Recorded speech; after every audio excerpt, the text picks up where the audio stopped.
How loops, control flow, work in Python. Loops allow you to execute several times in a row. Two types of loops, while and for. A while loop, while some condition is true, do the following thing repeatedly.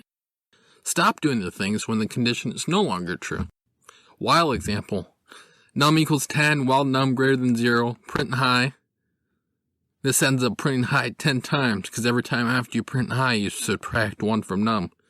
So num is 10, and then 9, and then 8, and then 7, and then 6, and then on down. And then when it gets to be 0, the loop won't execute anymore.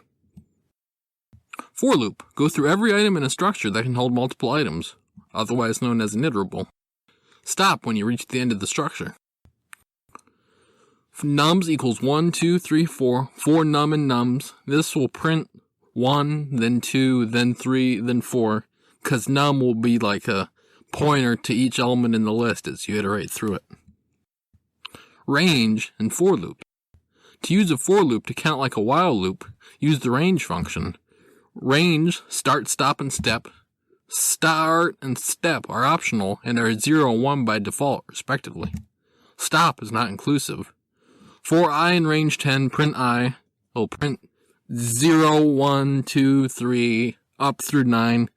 And the end is not inclusive, so it only goes up to 9. It doesn't print 10. Ciao.